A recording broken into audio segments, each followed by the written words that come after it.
What up, Whiskey Ginger fans? Welcome back to the show. If you're new to the show, please like it. Please leave a comment below for the algorithm. Tell a friend about Whiskey Ginge.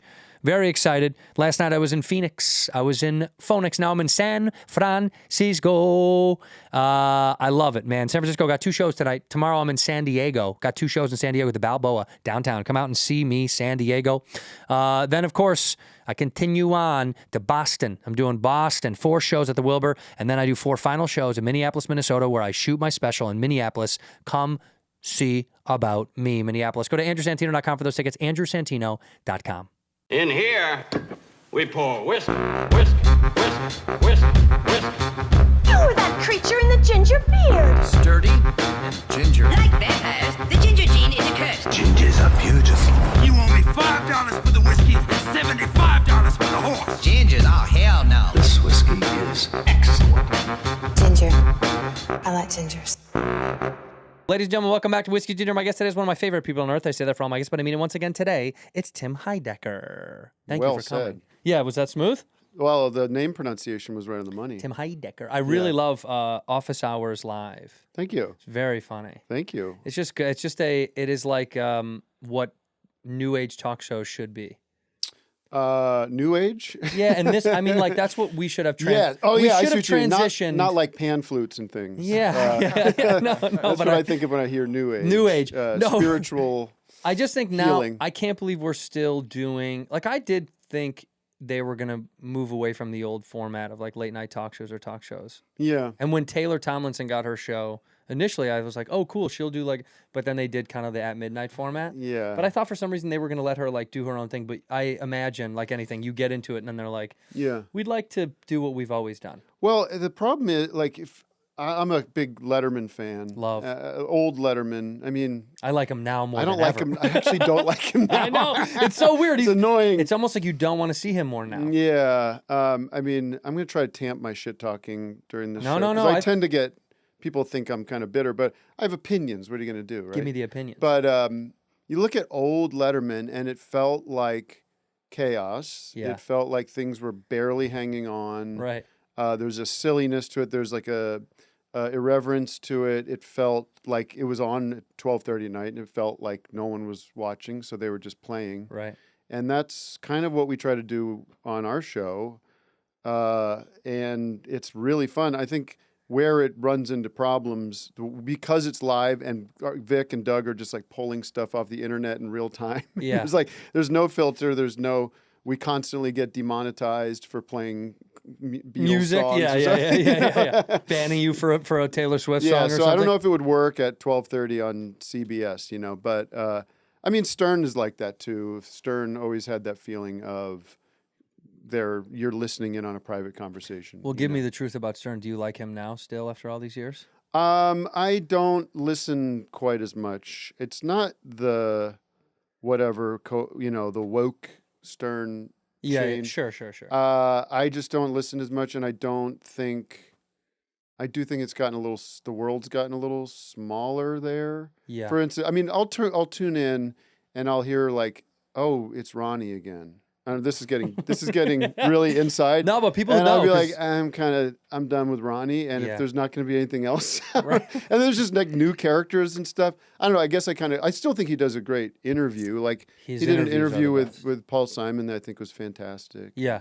His interviews are great. I just think it's funny. We joke about it on this is like, he talked heavy shit about podcasting, how this was kind of never going to be a real thing. And you're like, you couldn't be further off. Right. And also, I just find the hypocrisy a little annoying that I don't care about the political stances that he takes so adamantly on the show. But I do think it's fucking comically ironic that you're like, didn't you used to make girls come on a Sybian? Yes. Well, And then there's this weird, like, Yeah. he would ask every female guest, be like, Well, did that guy suck your tits? I think what's interesting about him is that he shows that you can change. Yeah, you can. And that's sure. kind of like, there's a lot of people who will definitely die stuck in the mud on what they've created, right? Totally. Yeah, it's true. So I don't know how, I'm sure, I mean, I don't know, this is terrible, but there's probably terrible things growing inside of all the people on that show. this sickness that created from all the years of the shit that they did. But I will still dip in. I don't think it's something I pay, and also his life of living in the basement of his place in the Hamptons. Yeah. And he did shout out my stand-up special. Did he? Which was pretty exciting. That's pretty cool.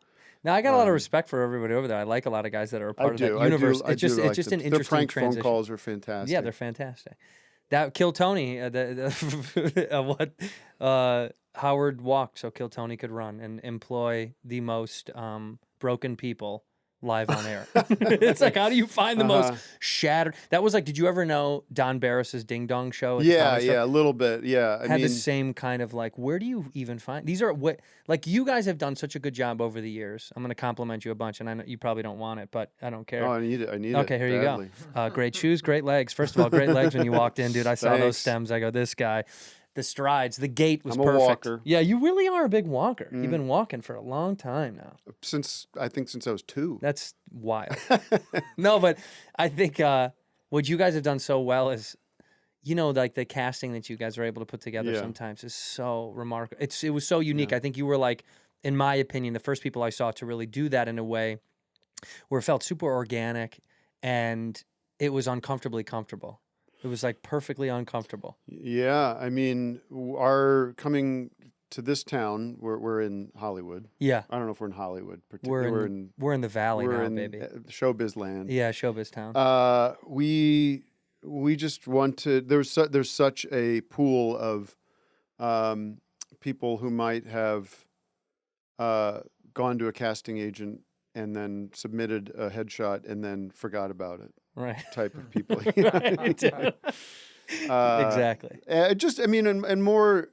I mean, that's that might seem a little cruel, but it was more about finding people that you didn't see on television ever. Yeah. And finding we didn't really, as much as we liked sketch comedy, we didn't want to see UCB actors in our show. Okay, faces that were recognizable. Yeah. I think, or not even recognizable, but just if we were going to cast an old man, we were going to cast an old man. We weren't going to find some UCB kid and put a wig on him and put makeup on him. We're just going to try to get real, the way that in a Scorsese movie or in a Woody Allen movie or something like that, you felt like these were real people. Yeah. And that's kind of where it started, but then we got addicted to it. Right. Right.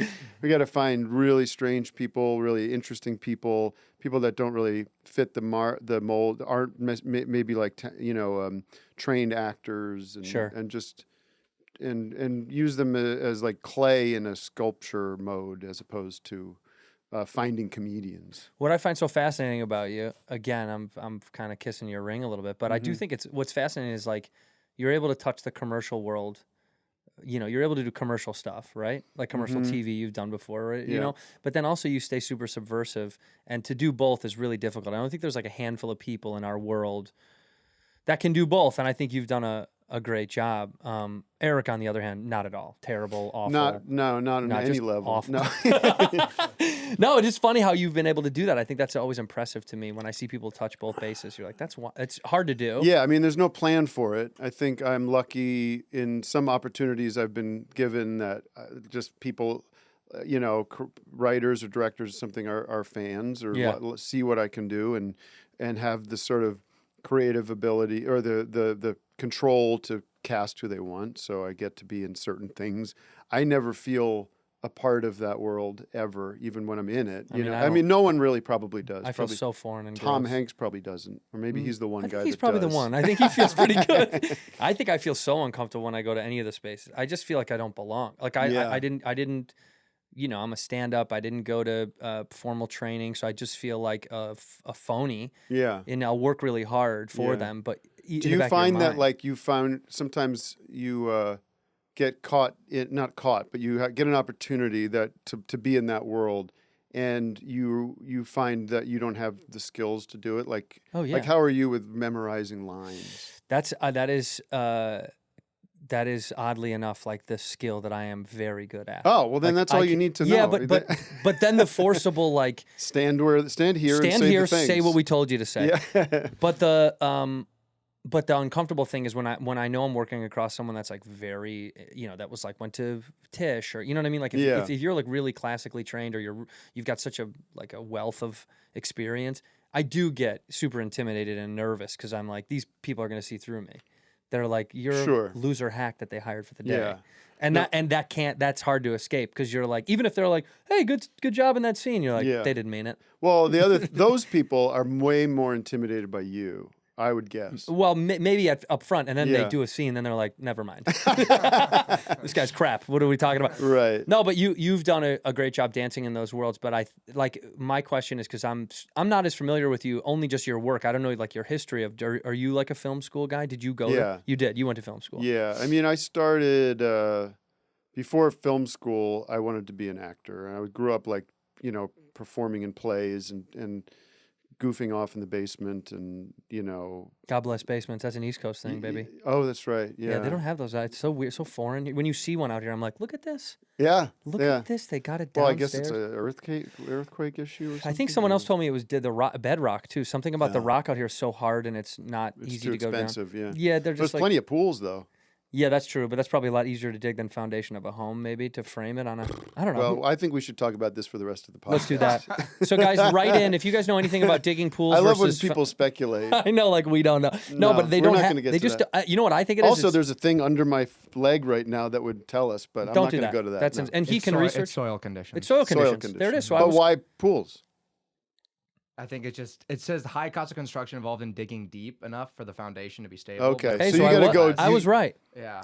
So you got to when you're doing a basement, you got to go way deeper, and then there's got to be a foundation under that. Yes. Okay, cool. So I was right. Say I was right, please. Yeah, you were right. Thank you so much. On the money. Right on the.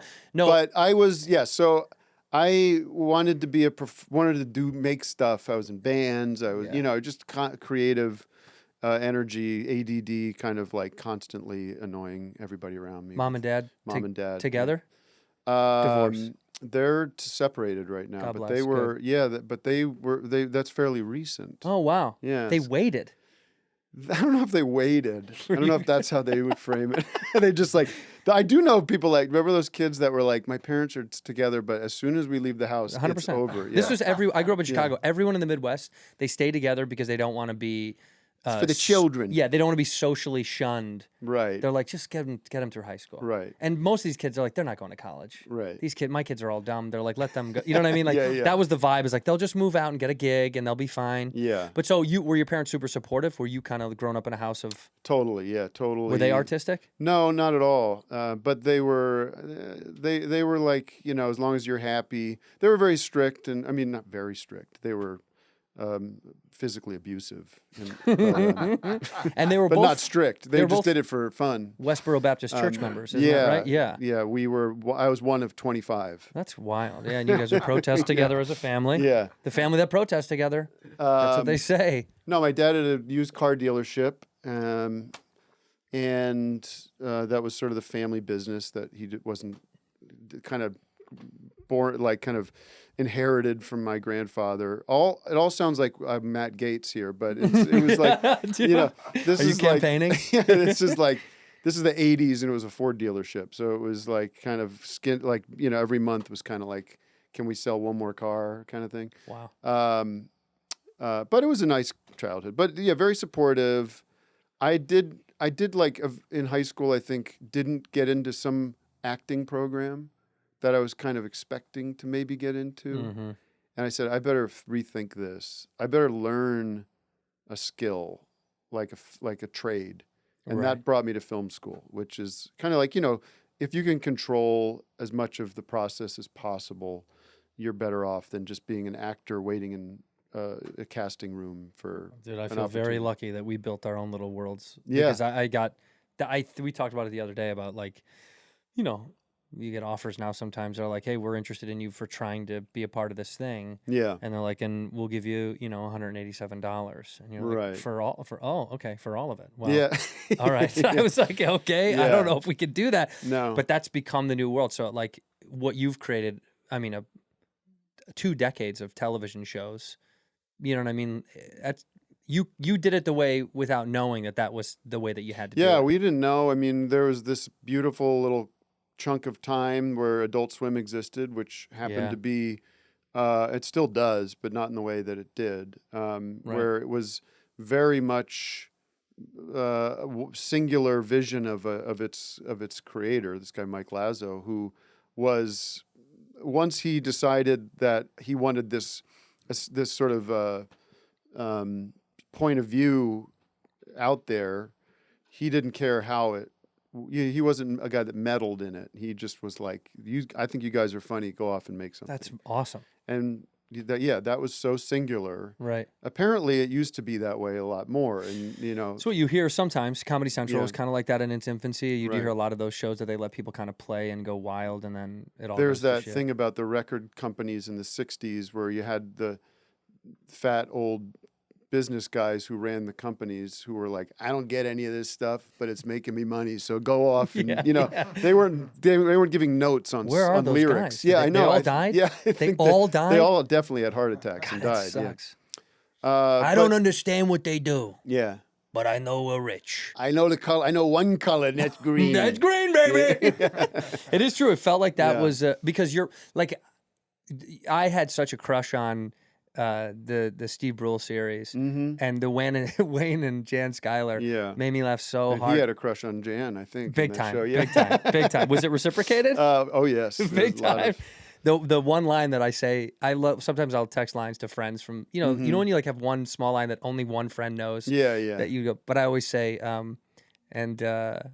red wine is terrible for my interior rash. Oh, That's such a good line. Is that from him or me? That's from or Jan? That's from you. Yeah, from Jan. That's from you saying. I mean, yeah. When he's so good. I'm very close with John, and if on a text chain, if you say something that, if you tell him anything, or I tell him, he tells me something.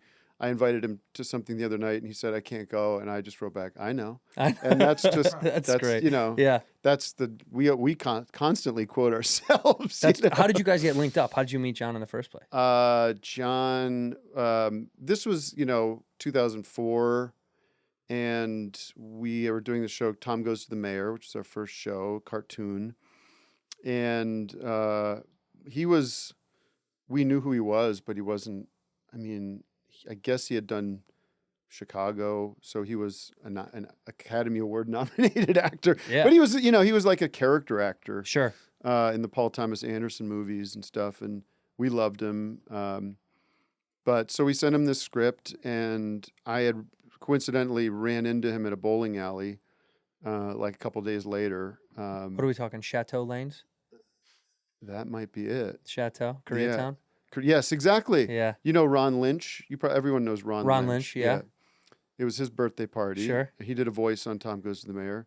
And I saw him there, and I introduced myself, and he was like, oh, I got a script from you guys, and it's really funny. Who are you? He was like, he's very curious, and also like was very interested in the alt comedy scene. Sure. There was some overlap. Anyways, he said, this is funnier than a lot of the comedy scripts that I'm getting these days. Right. Sure. And so he came over to our studio, our little office in Hollywood, and there was like, our usual like 7 guys and gals working at computers, and all of them were like hipster looking people, artsy looking people, There were no executives around. There was just art everywhere, and there was weird ephemera and goofy stuff, and you walked in there, and it felt like. And he said to us, he's like, "Who's in charge of this?" And we're like, "I guess us." There's a network, and he was just immediately like sniffing out like a clubhouse, basically, right. like this is a place I could play, and he immediately saw that we were working on the sketch show and had this idea for a news like a greengrocer type of person, like a correspondent, right? And that was it. And he ran with it. And he's been somebody we haven't done stuff with in a while, but very close. And it is. I mean, a lot of us have to thank you guys because that's kind of what we created. Like Bobby and I created our little stupid podcast, and that kind of feels like our world of a cast of, idiot fun characters. That's why we found him and a lot of guys that come and then go on the show. Yeah. And it's all because of that kind of attitude of like, well, we'll just make a little dumb playhouse and hope that people want to have fun and be free, and we'll see what we dig out of it. And inherently, it kind of births like just super funny accidental shit because no one is there to go, I don't know if that's there's no committee. It just doesn't matter. And if it fails, it's even better. It's almost like it's better when it's uncomfortable. And so I thank you guys for that because we do beg, borrow, and steal from the idea of your world of like free characters kind of trying out shit, and if it bombs, it's even better. And if it works, it's just becomes a part of the zeitgeist of the world or whatever. Yeah. I mean, I still do that now with Office Hours and on Cinema. We built our own streaming network for that show, and we shot a new season that's coming out on Christmas. I don't know when this is going to come out, but we shot it a couple weeks ago, and it was that same feeling of I'm playing with my friends. Yeah, it's all we're doing is. I mean, we work, and it like there's a lot of talk and thought and deliberation that goes into trying to make it as good as possible. But then it just becomes you're playing, like you're like I'm back in the basement. Who do you think you vibe with the best? Like, do you think Dog Pound Doug? Dog Pound? Doug I've known maybe the longest. Yeah. So there is a history there. He's fantastic, by the way. He's very quick. Funny. Yeah. And we have a brother relationship, I think, which is very like... You oddly look alike. We do look a little bit alike, yeah. He's a Chicago guy. I know, I met him through Eric Andre's camp and that thing. But I was shooting this thing and it was like, much like here. I mean, we'd shoot it like... That show's shot a little more like a TV show. But it was like I'm in charge. Yeah. And I was a little. It always freaks me out a little bit. That's great. That's good. And it's small, but it's still like there's like we're doing this. We're literally doing it with everyone that's paying for. They're subscribing to the show. Right. There's no ads. There's no network. There's no, media conglomerate involved. And I've just luckily been. I think we had that Adult Swim foundation that I think you kind of do need like. With Louis, you had a network. Yeah. Before he went on his own, there's always like I don't know what your background is, but trash. Not somebody in your world probably. Bobby came from Mad TV, right? Yeah. So it did help that there was a generation. There was a period of time where there was like big companies that gave way too much money to crazy shit. Yeah. That exposed that spent like millions of dollars advertising it, putting it in front of all these people's computers and TVs and billboards and stuff. And then now we're all still here. Those companies have moved on. Right. Yeah, they're gone. But now they're all BlackRock or whatever now. Yeah, but we've kept maybe a fan base or an audience from that experience. In here, we pour whiskey. Start of the new year. It's a perfect time to get organized, set goals, prioritize what matters most for me. Top priority is my financial wellness, which feels more important than ever. Thanks to Rocket Money, my goals feel achievable. They show me all my subscriptions in one place and help me easily cancel ones that I forgot that I've been paying for. This happens all the time to everybody. Rocket Money also pulls together all my spending across all my different accounts so I can clearly track my spending habits and see where I can cut back, right? There's some things you just don't need anymore. How bad do I need Paramount Plus? No, you make the decisions for yourself. Rocket Money, of course, is a personal finance app that helps find and cancel your unwanted subscriptions, monitor your spending, and helps lower your bills so you can grow your savings. You've heard of it before. You've seen the ads all over the place. It's fantastic. They can even try to negotiate to lower your bills for you. It's pretty good. Let them do the hard work. They automatically scan your bills to find opportunities to save. Then you can ask them to negotiate for you. You do it. They deal with customer service so you don't have to. Rocket Money has over 5 million users. Hey. And has saved a total of $500 million in canceled subscriptions, saving members up to $740 a year when using all of the app's premium features. So you should do yourself a favor. You get too many subscriptions, I know you do. Cancel your unwanted subscriptions and reach your financial goals faster with Rocket Money. Go to rocketmoney.com/whiskey today. That's rocketmoney.com/whiskey. rocketmoney.com/whiskey. Hey, I'm here to tell you about Kickoff, baby. tell you how Kickoff works. Kickoff Basic is the most popular plan at just $5 a month. Kickoff Premium, even more powerful feature-packed plan for just $20 a month. Kickoff gives you a credit line just for credit building and reports it to the 3 major credit bureaus. If you know, you know. Kickoff helps you quickly improve the key factors that determine your credit.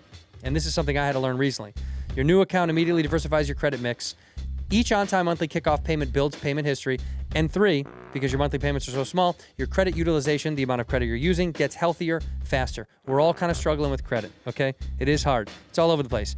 Most of us are spending when we don't have it. And January feels like a time for recovery. So after all that holiday spending, start of the new year can feel a little bit of a hangover for your credit. Kick it back.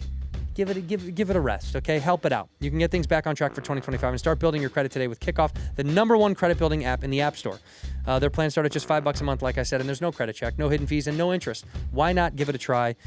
Start off the year the right way. If your credit is under 600, you could jump like 28 points in your first month. That's amazing. Kickoff is a smart, legit credit hack with no catch, no credit check, no hidden fees, no interest. It's simple. You make on-time payments, credit bureaus see good behavior, and your credit grows fast. That's all you got to do. Start building credit immediately for only $1 for your first month. #1 credit building app out there, has over 100,000 positive reviews on the App Store. 98% are 5 stars. Shake off the credit hangover. Look forward to brighter credit with Kickoff. Get your first month for just $1 at getkickoff.com/whiskey today. That's 80% off of Kickoff. That's Kickoff, by the way, without the C. Get Kickoff, KIKOFF.com/whiskey today. You must sign up via Kickoff. Getkickoff.com/whiskey to activate offer. I keep fucking this up. Sorry. Let me do the call to action, Joe. Shake off the credit hangover and look forward to brighter credit with Kickoff. Get your first month for just $1 at getkickoff.com/whiskey today. That's 80% off. Kickoff, without the C. Get KIKOFF.com/whiskey. Must sign up via getkickoff.com/whiskey to activate offer. Offer applies to new customers first month only, subject to approval. Offer subject to change. Terms and conditions may apply.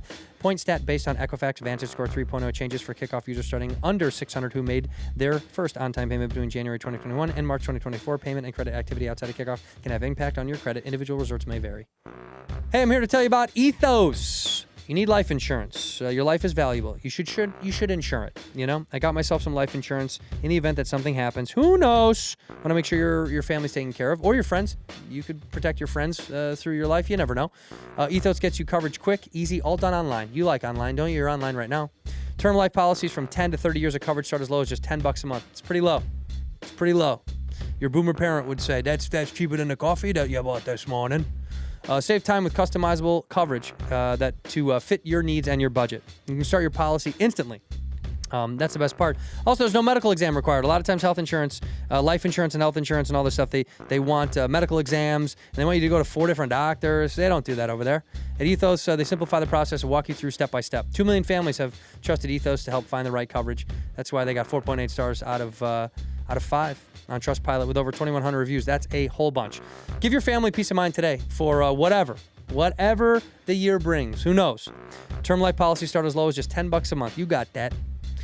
Get your free quote at ethos.com/whiskey. That's ethos, ethos.com/whiskey. Ginger. I like gingers. Do you ever find that there was like a sketch or a show that you guys really wanted to make that you can never get done? That to this day that you're like, man, why don't we ever go back to that?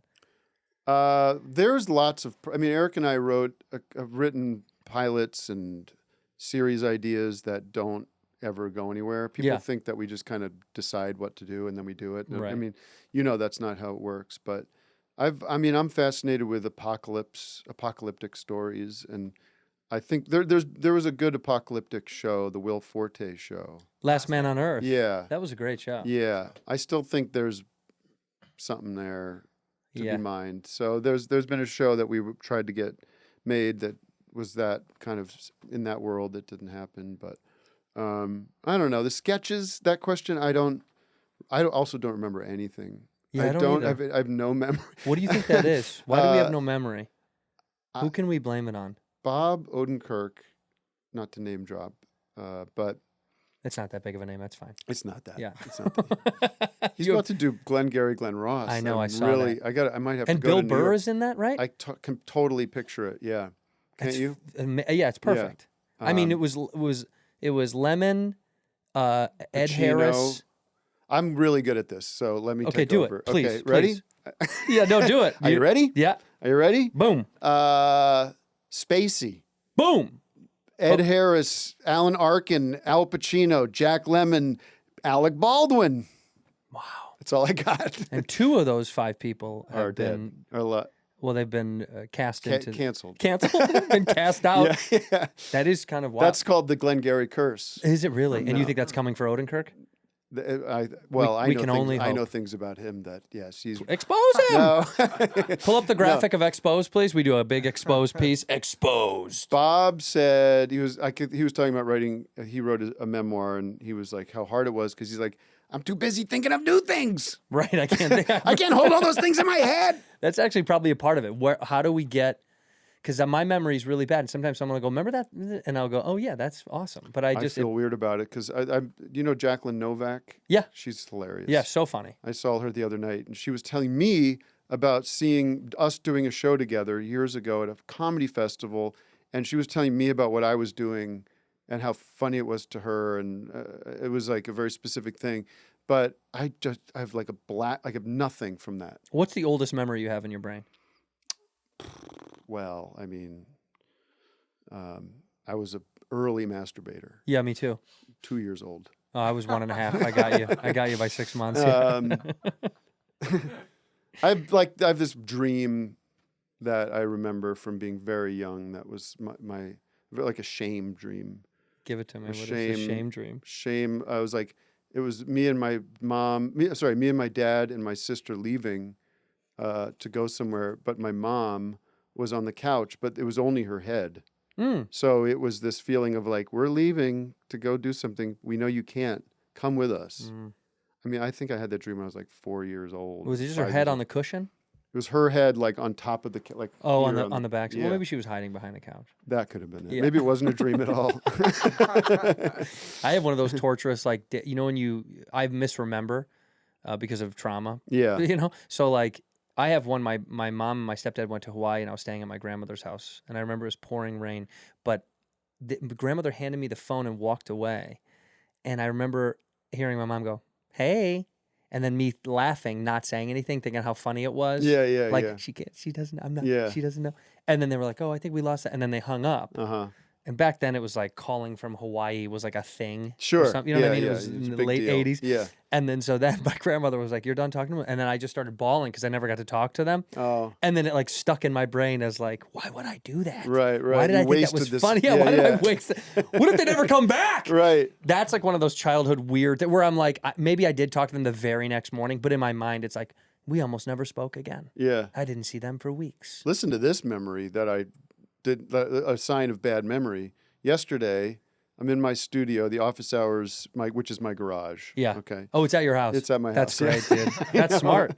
And I'm in where the guys sit, in, like where you're sitting, kind of in this side room, and I see this like medication hidden behind something, and I pull it out, and it's like it's an EpiPen, Oh shit.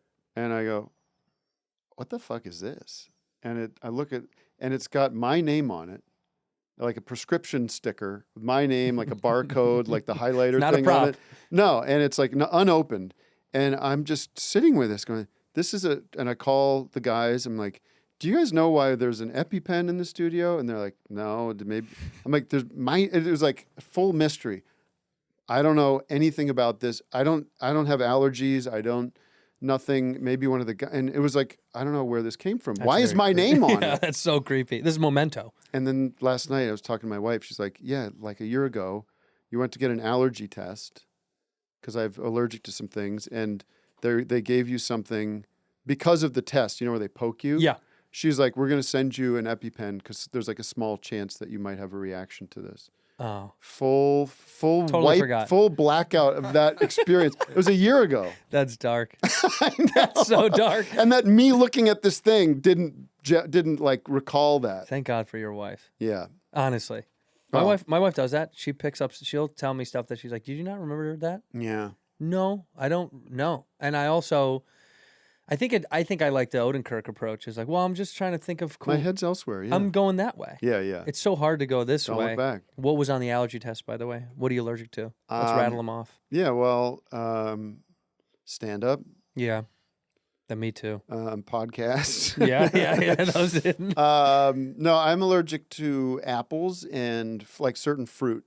Huh. That gives this guy knows what I'm talking about. I'm also allergic to makes apples. makes my mouth itch, I right? thought that happened to everyone until college. Makes the roof of my mouth itch. Yeah, it's very irritated. Wow. And I occasionally like explore the idea of solving it or curing it or whatever. And You're gonna alpha beat it. You're like, I'll just eat so many fucking apples. there's a thing that they do where you're supposed to do this spray like every day for 2 years and it's going to go away. And do you think I do? I can't remember to brush my teeth. Like, I'm not... That's an issue, honestly. The EpiPen thing, no, but that is No. Well, who cares? Yeah, that to me, when someone's like, "Oh, I can't have that thing anymore," it's like, great, who gives a shit? Yeah, there's plenty of things. There's plenty of other things. Like my You're wife fine. can't have eggplant, and she was like, "That's weird." I'm like, "Who cares? We don't. When do we eat eggplant? No. Like, yeah. how often am I picking up an apple? Really, truly, I'm almost never eating apples. I'd like to eat a crisp. I mean, I used to be able to eat apples. I'm gonna send you videos from now on of me eating apples in the Okay. morning, Yeah. first thing in the morning, just big- delicious. Did it get worse through time? Yeah, You know what? I might not be. Like, I haven't. It's not like you don't eat. I just don't eat apples. So maybe I'm not anymore. Go to Trader Let's get an Joe's. apple. Okay, Go get him Let's an do apple it. Let's right do it. now. Let's I wouldn't break it. die or anything. I would just be like mildly uncomfortable. Well, for did you bring the 20 minutes. EpiPen with you? No. You should bring it with you everywhere you go now, just because that's a way to get out of a meeting too. Yeah. If you're like, I can't stab me with this right now. Yeah. I had an episode on an airplane. I had a vasovagal response. A what? I know, exactly. Vasovagal. It's your central nervous system. It does it's like a shock thing that happens. And you're low. Passed out. Yeah, you kind of low blood pressure passed out. I've got a good one for you with that, but go ahead. Oh, what happened? And they thought the doctor they called to the front of the plane thought I was on drugs, and I was like, "Oh no, I'm not on drugs. I'm completely sober." Did you take something yesterday? I said, I've been feeling a little ill the past few days. I was like, I haven't put anything in my system. Right. I've barely been eating food, and he didn't believe me. Oh. So he gave me. They thought I was full of shit because they were like the reaction was so strange. It seemed like a medical emergency. Yeah. So he gave me fucking Narcan. You know that they give the heroin Jesus, addict. yeah. Well, of course, I'm texting my wife in the air, and I'm like, these guys are thinking I'm on drugs. Yeah. And they're trying to give me Narcan. And then she's Googling. This is, thank God for Google. She's like, if you're not overdosing, Narcan will not hurt you. It has Okay. no effect. It doesn't do okay. anything to you. Okay. Well, that was my worry. I'm like, you're going to give me this. This is going to kill me. Yeah, it's like the thing in the adrenaline Pulp shot. in Fiction. Pulp Yeah, Fiction. exactly. Yeah. No, so I took the Narcan, and the guy was like, I had zero reaction to it. And so he finally believed me, but I was like, that's how crazy that they were, because I do get the scenario of them being like, dude, don't lie to us. We're not the Right. cops. Like, if you're ODing on the plane, and I'm trying to explain to them, like, I can't even have food. They're like, sure, dude, just sit down and take the Narcan. Shut the fuck up. Take the. I was on a plane recently where a guy passed out and it was very scary. But the venal vagal, is that what it's called? Vasal Vasal vagal. vagal. I like venal vagal. Yeah, anal vagal. Anal Mine's vagal. anal vagal. Yeah. I was like do you want to hear another story? Give it to me. Yeah. Do we like? We love Are stories. we good? We're not good. Okay. No. Stories are good. Stories People are love good. stories. I think I might be in the doghouse for telling this story, Tell it. but because it involves the old lady, but she doesn't watch the podcasts She that is. I'm on. She so is. She's going to now. She does not. No. She has a life. She's Too big. I know. She's an adult with a life. No offense to everybody watching. But, we play softball, and we're like a intramural softball league. I love this. Yeah, Are it's we cute. talking 16-inch, 12-inch? Is it glove or no glove? Glove. What do Okay. you mean no glove? I played for a long time in 16-inch. Chicago-style softball is no glove. glove? Odenkirk will know about it. Like you get a line drive, you're like playing second base. You're catching with your bare hand. It's softer. It's Okay. actually like a softball, which Oh, the okay. name of the sport should Okay. actually be. Yeah, because the softball we're playing with, It's hard as a rock. it's hard as a rock, and you could. Well, this is where the story goes. Yeah. So, I'm at home. It's Friday night, and I'm shooting this commercial very early the next morning. So Marilyn, my wife, is going to softball practice at night. That night, I said I'm going to skip tonight because I'm just want to chill, and it's about 3 miles from where we live, up this canyon, where there's some ball fields where they practice, and we've got 2 kids, 8 and 11, and she's on the field. She takes a ground ball, it bounces up and hits her in the cheek. Ah. Like, it's a deflection, so it's not like a direct hit, but Right. she feels it. She doesn't think much of it, but it's like, she takes a break, she makes sure that she's okay. And they get ready to leave. So next thing I know, I get a call from my wife, very disoriented, saying, I was just in an accident. I'm not sure. I think the ambulances are ambulances on their way. Something scary as shit like that. I'm on I'm right down the street from the ballpark. So I've raced there. I have a very hard time tying my shoes. Yeah, I Very see that. frustrating. I can see that in actually. general. But trying to get down there. And I get a couple miles away to where I see her car like run off the road into another shit. car. And the kids are in the back seat of the car. And everybody's fine. They're freaked out and crying. The car's like, it was like a fender bender style. It was not a Not T-bone. We're not upside down or anything like that. Right. But Marilyn was driving home, blew her nose, and passed out while driving. Shit. And that she went to what happened was when she got hit, it kind of broke her sinus in her nose, in her face, and it did the same thing with that nerve. That nerve vasovagal got response, yeah. Yeah, that nerve got triggered and her blood pressure dropped. She passed out. Exactly what happened to you, but while driving. Oh my God. And thank God, who I don't believe in, He's here right now. God, come on in. she was just like, coming at a certain place in the road where she was, it just kind of coasted off and kind of bumped into this car. But a mile, like maybe a half mile back, she's like open On the canyon. on the canyon side, Oh which my is God. just like, I can't even think about it. But Mulholland Drive, baby. exactly. This is why we live in the flats.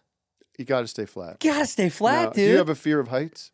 No, whenever I went to friends' houses that were in the hills, I was always like, what are you gonna Dude, do? there's that road that if you go from if you go the back way back from Malibu, Yeah. that it goes down this Malibu Canyon, I guess. Yeah, it is. one of those. And I have a bad fear of heights, and there are just some turns in there that are like, you're dead. And there's no lights at night. There's by no the way. lights. There's no guardrail. No, there's like nothing. a 2-foot guardrail. It's insane. Like as a joke. Like, Yeah. maybe we'll see what happens. That's a bit from the cops. Yeah. Make it real low. I found that So that you'll So you'll flip, flip. yeah. Yeah. Yeah. Something for us to do up here. We don't Yeah. get to do anything. I was in Ireland.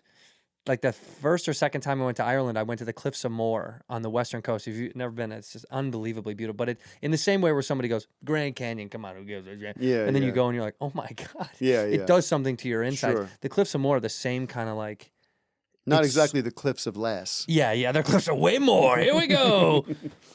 I was so taken aback by it. And then I realized it was wet. It's always wet. Yeah. And it's slippery grass. Oh, God. There's no fence. There's no protective border. Any idiot can walk up and fall. And I was like, I slowly started to, I wasn't even that close. It was No, like I'm not 12 getting feet. anywhere near this I place. just slowly backed up, seeing all these tourists like, yay, by the edge. know. And I thought, they know people fall every year, but Yeah. the Irish government's like, well, It's your choice. you fall, it's you your fall. life. Yeah, you fall. Let the sea take you. That's the Irish way. the Oh, season. speaking of the Forte, he has a new show, by the way. Have you seen that Bodkin show in Ireland? No. It's Bodkin, is that the name? I'm so dumb. It's like a mystery. Yeah, it's like Yeah, I should watch that. I don't know why I don't watch any shows. see, I should watch some shows. my wife and I are trying to watch shows. Get back into shows. Because we don't do it. Everyone does it and we don't do it. I know. And everyone's like, do you guys watch? And we're like, we don't. Yeah. We'll sit around at night, play with the dog, and talk shit. And Okay. that's kind Talk of it. Shit. You're not really talking. No, we talk You're shit. not, okay, yeah. Yeah, You're we not talk sitting shit. down like, She how goes, are you know who I hate? Oh, that's fine. That's it every day. I don't want to hear that you're at night talking with your wife about No, like how no. you feel. We and just everything. talk shit about stuff. Yeah. Yeah, we really do. Bodkin, am I It is right? Yeah, Bodkin, Bodkin. yeah. And someone was like, you guys should try to. So now we're like making a point to be normal. We're Yeah. trying to be like, how can we sit together, watch a Oh, show? that's depressing. Our schedules are just so Yeah, I know. ridiculous. We never, we don't have Yeah. kids. What does your wife do? She's an arms dealer, international arms dealer. She works for the Russian Hey, government. people, you know what? I know you're joking, but people do that shit, and I don't like. It's a living, It is. know? Well, someone has to do it. Yeah, Guns yeah. have to get from A to B. right? And she's a big And part of hopefully that. it's done safely and responsibly, and It's you don't not. have arms on the black market. Like if it's going to happen, let's make sure it's happening responsibly, regulated. Right. And, We're not really calling it the black market anymore, just so you know. okay. It's a little offensive. Yeah. Oh, okay. Yeah. Right. Just the other market. Yeah. Yeah. I hear you. We're calling it the new market, new age market. The underground market. The underground market, yeah. No, but we both have such busy schedules. It is funny. So we tried to watch a couple of shows. We watched Penguin, which we talked about. Penguin. Loved Penguin. Loved It was so good. Loved Penguin. Oh, I don't know. You got a pronunciation on Penguin that I'm Penguin. interested in. What is it? Penguin. Yeah, I mean that's a little Midwest. You say it. Penguin. Penguin. Penguin. Penguin. Sanguine. No, he says penguin. Sangeech. Penguin. How do you like- say the thing that's on top of your house? What is that called? Santa. Bam. You say roof? Roof. I definitely say roof. Roof. Yeah, Yeah. You're Pennsylvania? yeah. East but I or don't west? have like I'm East Pennsylvania, but I don't really have like a Philly accent. Yeah, because those A guys. weird accent. Yeah. Philly's such a. I love Philadelphia because it's so fascinating. You're like, how did you guys come up? How did you get this? Do you know what I mean? Like, where did that even come from? Yeah. Like the South, you can hear, you understand kind of where the South started to come from. Mm-hmm. But Philly, New York, obviously, but Philly, something about Philly is very like, what happened? It's caught in the middle. I can't even do it, and I'm from there. Like I can't put it on. Yeah, use guys. Yeah, use. Eagles, You Eagles, yeah. Floyers. But yeah. But you went what? You went from Philly. I mean, you went from PA to New York. I've only lived I've figured this. I've only lived in like 3 places in my life. Maybe no 4. I'm sorry. 4. Allentown, Pennsylvania is where I grew up. Philadelphia, went to college there. Met Eric. Lived in New York for 4 years, and then moved here. Do you miss New York ever or no? Nah. You like get out of here. Hey, what This you is for do? you. Yeah, I did. You know, you go to New York, you see the people you know. You see some of the people you know. Yeah. Yeah. Yeah. No, but you like I LA. did a movie there. I'm gonna drop it. No, because please keep doing because like I do accents, but they come in and out. I like it. I really do. But yeah, I did a movie there this summer. I got to live there for like a month and a half, and That's just enough. like, yeah, it was nice. Got a nice taste. Yeah, tasting it. Where'd you live when Yeah. you were in New York? I was in Williamsburg, in Brooklyn. Very nice. Which I used to live there when I was like 2003. Back before it 2000. was hip. Yeah, well, it was actually hip. That was when it was like- originally hip. It was now like it's ritzy hip. Vice started there, kind of hip. Right. But now it's like tourism hip, like hip tourism. It's actually very weird. It's so pricey. It's so funny. A Yeah. buddy of mine had a place there for years on Dregs. On Dregs? Dregs. Yeah, Dregs. On Dregs. And Yeah. I'd go visit him for years and years and years. And Yeah. then I think one time he was like, oh, I have a hard time letting that building go because he was moving. Oh God. And he was like, I shouldn't let that go, right? And for years he kept it. And then now I think an apartment in this building was like it's like a 1-bed, 1-bath little shanty, and it was like $2.5 million. Nice. And I was like, that little fucking bullshit apartment you yeah. had, was that? I mean, And it it's was still as much as you have like a, what's that marine layer? What's that store called? Marine Layer. That's always what I know. And like Marine Layer, something's yeah. gone gentrified. You see Yeah, a when Marine they Layer move in. store. Right. It's like you still have those stores, which who wants that? But and you have what's the eyeglasses place that is on every. Wait, hold on, Warby Parker. Warby Parker. Yeah, that's on every. Yeah. That is. So, but it's still Yeah. also like shitty. Like there's Yeah. still like it's just like the buildings themselves are falling apart. And, Right. Yeah.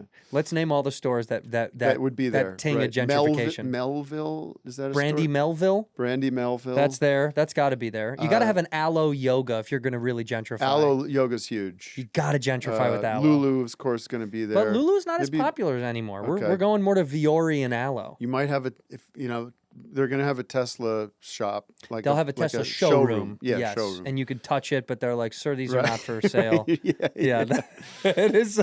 Yeah. And then there's one Salt more and store. straw. Salt, gotta have a salt straw. Dude. These are the keys to gentrification. If you're Yeah. looking to gentrify a neighborhood, please pick up our book. Yeah. Tim and I were Like releasing I a book. shouldn't have ice cream, but it is a salt and straw. Maybe just a little bit.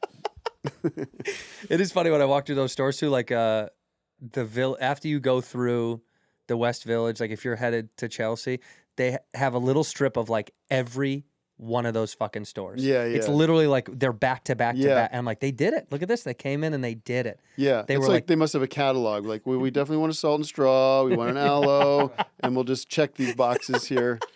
And then also the What's the shoe one that I see all the time? Allbirds. You got to have an Allbirds. Gotta have an Allbirds. And if you don't Now, have an the, Allbirds, the other level of it is like the regions that have the line of like the stuff that you can't afford, like no one can afford. Oh, like right. The Dior or whatever. Right. Just high end. High end Yeah. fashion.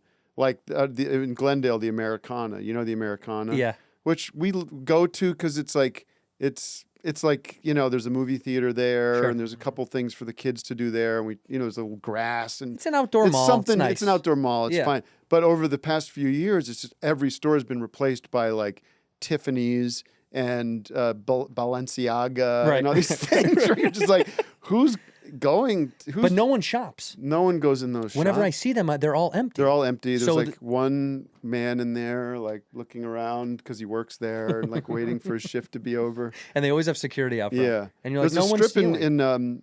in Toronto. Every city has that strip of like those 7 stores. Right. A Rolex store. Which you can't buy a watch at. That's the funny. Do you know this? No. This is like the funniest thing. The revolution of like watches. Like when I was a kid, I remember my dad wanted like a nice watch. My dad's like never bought anything nice for himself. And back then you could go to like a store Sure. and be like, look at an Omega watch and then try to buy one, right? If the dealer had one. And now they have the watches. Yeah. And then you go in and then they'll go, well, these are for display. And you're like, well, what if I wanted to buy one? They're like, well, then you'd have to talk to one of our authorized dealers and have a relationship, and then you can order one. And you're like, what the fuck? What the fuck is this for? Oh, that watch culture is so weird. John and Fred Armisen and I, we have this text thread that's just total nonsense. Yeah. As I'm sure you do with your comedy friends. Losers, my loser but friends. There's we from the news like Apple News or something. If you start reading an article, they start feeding you more things like that. Mm-hmm. One of us got in like joke whatever, randomly clicked on like an article about luxury watches. Uh-oh. And now I'm getting all these articles about luxury watches, and I'm just sending them to those guys. We're having this fake conversation about, do you have the new model? And did you see this picture of George Clooney with this new Omega? And like that, I don't get. I mean, talk about things I don't get. I give a long list, but the watch thing is. I like real. it. It's funny. I like watches, but the culture is very like. I can't keep up with that. I'm not good at keeping up with trends or any of that stuff. I've always been like, if I like something, if I go, ooh, I like the way that looks, then I like it. Right. But as soon as you talk to someone about it, they make you feel dumb. Yeah. So I refuse to bring it up. Yeah. Like if I liked one nice watch, I was like, oh, I really like this watch. Yeah. Someone like, oh, that's not the, is that the 4964? And you're like, oh, I really just thought it, and they're like, I'm a guy that's like, I don't like any, you might.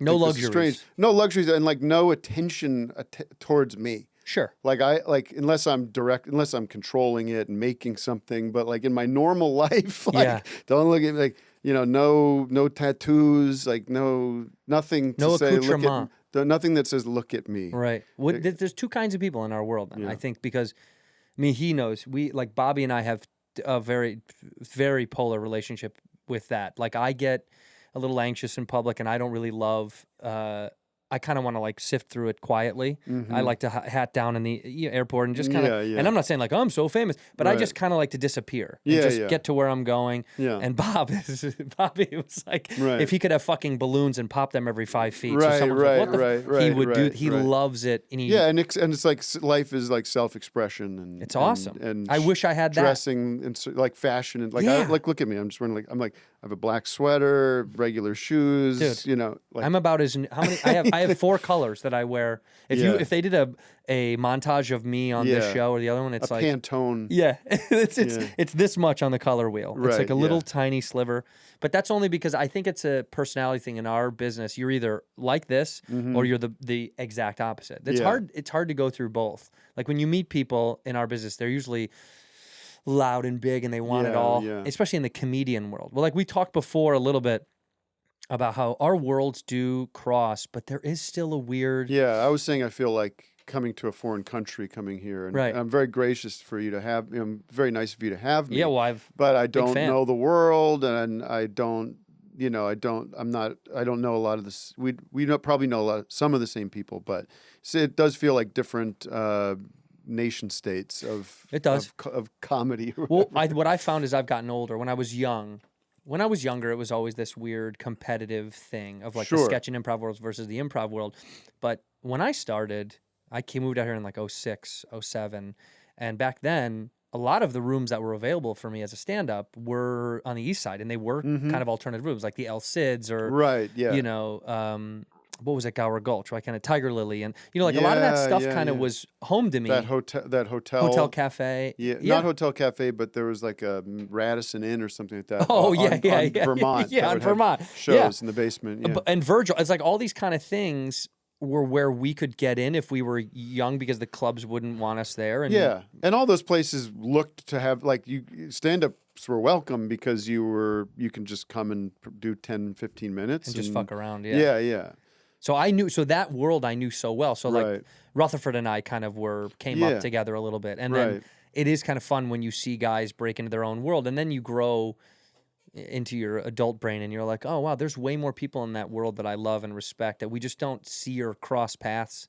But when you're young, it's like this weird competitive. Well, I mean, I remember going to like you guys all talk about the store. My feeling of the store is always like, oh, this is a place, that's a dark place that I am not welcome. It's a dark place. You are welcome. I don't like the energy. Yeah. I mean, I've done a few things there that I felt like that's probably, no disrespect to anybody there, but I was sort of like, I'm going to stay in my little world. Sure. You know? Yeah. So there is the feeling of there's that side and there's another side, but can I give also you it's just, well, go ahead. Let me give you an alternate viewpoint on this. Yeah. Because I know this feeling. Yeah. But I've drug guys from both sides to both ways. I feel like I'm a little bit of a conduit for this. Like Rory would always say stuff about Rory it. Scovel? Yeah, and then he would go, there is only one. And we just call him that's Rory. true. We just call him Rory. But Rory used to say that a lot. And then he would come around, and I do understand it. But then when you sink into the world of like our original room, it's a black box theater, and it feels exactly like anywhere. Anywhere. Yeah. And more guys have come over, more guys and girls have come over, and they like it. And my pitch was, whenever guys would make fun of me from the East Side that I knew, they'd be like, the fucking Comedy Store. And I'd say, look at it like this, though. That place is a true testament of not your audience, because on the East Side rooms was a lot of locals, a lot of like Silver Lake, Los Feliz people, and that's great. But like that place is filled with tourists, different races and genders and classes. Yeah, for sure. So a true general audience. That's the public. So to me, I was like, if you're looking to see how you do on a broad spectrum, this place kind of has that in its bones. And our history, that place historically had just the most weird, creative, like loose, free, wild. So I always pitched people that perspective. I was like, come try it. Right. Because I do understand there is this the undercurrent of like yucky, bro-y. Yeah. And that always exists in places. But, yeah. I mean, I also am like, I do a stand-up character. Yeah. I'm sure you've seen it's great. it. Yeah. And it's very, it is confrontational towards stand-up comedy itself. Yeah. It's great. And I actually did it at the Comedy Store once. Yeah.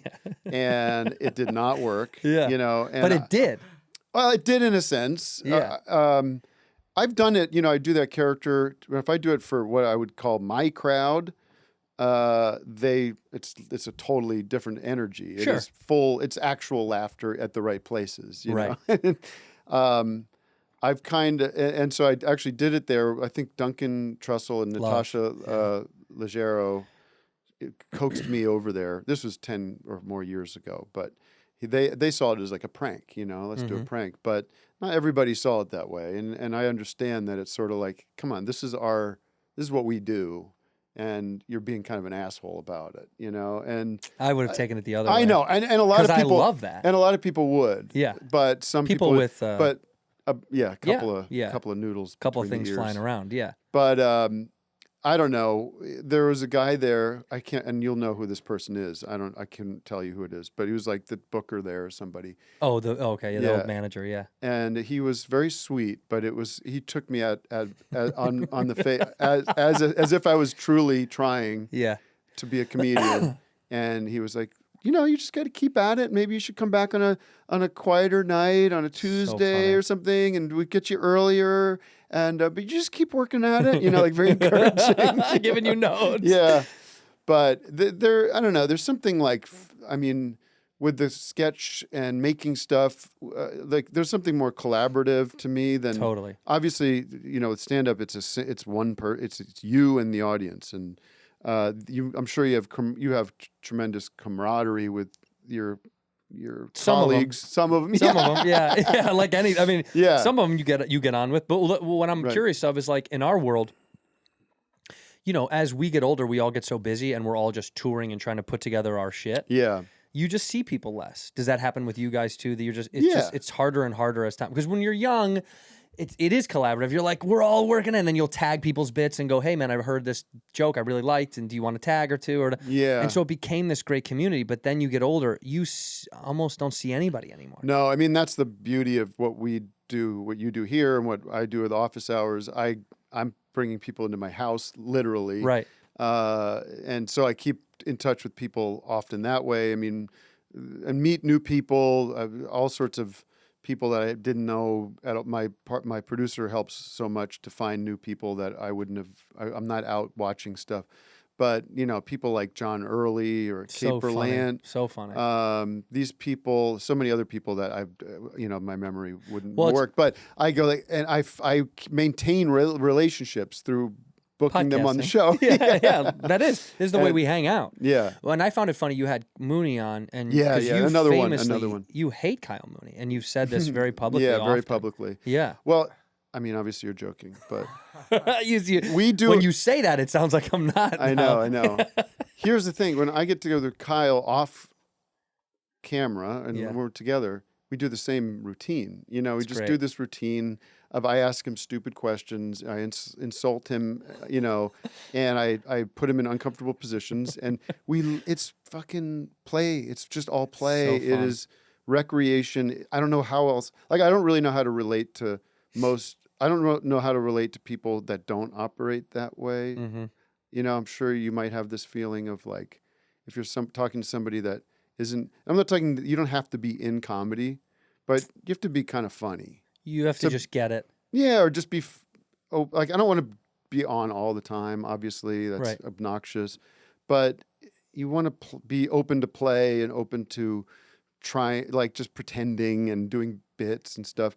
And Kyle's like that, and so when he comes on the show, we just immediately lock Yeah, into that. that's great. But you know the world, how the world is now. Yeah, they People think it's real. People are so quick to go. First of all, can you imagine asking a question in a comment section? Why? What value? Like, Why is he treating him like this? No one is going to give you the right answer. There is no right answer. That's the best part. It doesn't Yeah, even exist. And don't worry about it. Yeah, it's for Like, fun. Sit back, and maybe the answer will come to you at some point. But I feel bad, like I don't want to answer and anything. You cannot. But you just be like, God, I feel like I'm embarrassed that you're asking that question. It's so you know? weird. Questions, and I mean, I've gotten caught up. Or a few ask times. a friend, like go out, like don't write. Go Like, get a say, buddy. Say like, can I show you something? What do you think? You know.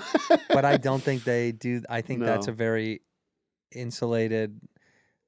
I'm seeing it just at face value, and I'm going to judge it immediately and then check out. Yeah. I did a podcast with this girl, Babi Altoff, who's like she became pretty big in the last couple of years. And deliberately, I was playing a character where I was just really mean. Yeah. Just cruel. Oh, it's so fun to do. It I was mean, so fun. And people were like, what the fuck is this guy's problem? It's Yeah. like, do you not know if this was real and we didn't like each Yeah. other, this wouldn't have come out? Right. Like, No, I what know. the fuck do you I think is know. going on? Kate Like- Berlant did this on our show last year. She's a queen of this too, but she just like out of nowhere, like 5 minutes into the podcast, she's like, you know what? I don't like the energy here, and I don't like the way you're talking to me, and I think I'm just gonna go. Yeah. You know, and I'm sorry, and it was very well performed. She's so good. You know, and I performed it pretty well. But again, it's like, what do you think we're doing here? Like we're playing or What do you goofing think we're around. doing here, Yeah. dude? But I think because we can, I think it's a testament to how good you are. Yeah. That people don't know. Like, I don't even know you, but I feel the energy of who you are and when you can shift. Yeah. And I think if people don't really get that, they see you in one way and they think that might be permanently who you are, and they see you in another way and they go, well, I don't know if I like this. It's like something No. I can hear my dad saying, you know, Yeah. I didn't like when I saw that and I didn't like But that. I grew up with, like, going back to Letterman, like Letterman could be that way. God, I saw the funniest little clip on Instagram. He was talking to Johnny Cash. Yeah. Right? And it was in the 80s, and Johnny Cash was saying how there's this one night where he had Joni Mitchell and Bob Dylan and Graham Nash and a couple other people, Chris Christopherson, and he was kind of taking his time with the story, and they were all each played Marrakesh Express and Both Sides Now, and Bob played Lay Lady Lay, and it was those songs were all played for the first time, and Letterman goes, "Wow, geez, did you have snacks?" And it was so fucking good. So good. And it was just like so quick, and of course Dave wouldn't have said that if it was just Johnny Cash sitting around at his maybe he would feel comfortable doing that. But I don't know. Yes, it's just how we play. Those moments though are so fun. He historically was so good at the Crispin Glover. Those were so fucking fun. Kind of more that was a bit of a tangent with Johnny Cash, but just like the Charles Grodin on that show or Albert Brooks, both of them. Charles Grodin would come in. I don't know if you've watched some of those clips. I've seen a few of them. Yeah, on Instagram. Instagram. There's a longer one I always recommend is Charles Grodin on Johnny Carson, and it's one of my favorite pieces of art, honestly, where he pushes Johnny Carson about whether or not Johnny likes doing this, and if he cares. He asks the question, "Do you care about anything?" And it goes on for 8 or 9 minutes. Yeah, and it's super uncomfortable, and there's truth in it, but there's also them playing, and Johnny is in heaven. You could tell he loved it. He loves it, and the audience was smart then. No offense, but they were laughing. They were laughing at the right places. They get it. Yeah. But if you're sitting at home, maybe not. But I think because Johnny and Letterman was just like him to me. And Johnny had that thing with guests where if he didn't really like them, it was almost so much more fun. Yeah. Because he was he was very, and Letterman was the same way. If he didn't really love them that much. Letterman had this thing where he had Mickey Rooney on in the 80s. Yeah. And Mickey Rooney at the time had just gotten married to this young cabaret singer.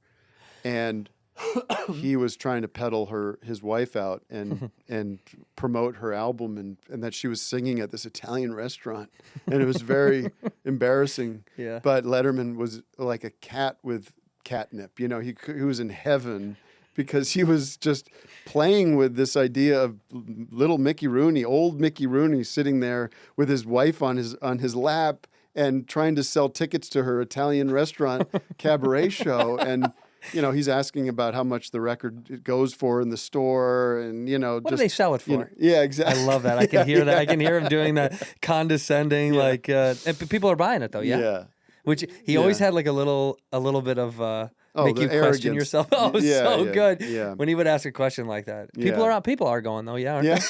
It's such a fucking, it's just waiting for you to bury yourself like, no. We will. Yeah, people are, it will probably sell out. I hope. Oh, there it is. Oh, look at that. did I describe that perfectly or what? Oh my God. And she looks so. And poor Mickey believes that this is, this is important. Like, yes, this is meaningful. This is a big shot. And this is the next big step that we're going to take in our relationship and with your career. But I think to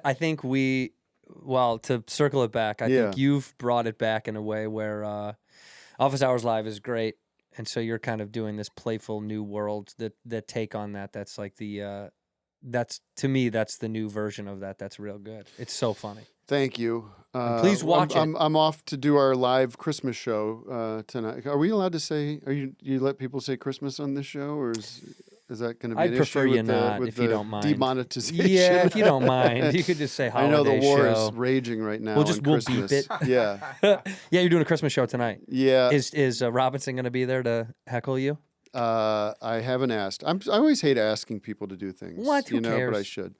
At this stage in our life. Well, this will have come out already. But, yeah, this will be out. And I'm touring. I mean, because we just set this up we didn't set this up in any kind of official way. No, it was very unofficial. Very unofficial. Which is kind of what I like. Which you can cut this out, but I did your guy. The guy that plugged us together? Yeah. I did the other show he does, Matan. Oh, yeah. Was that insane? It was so crazy. Can I just tell you real quick? Yeah. And maybe don't use this. Cut this, Joe. Cut this out, Joe. Yeah. Cut it.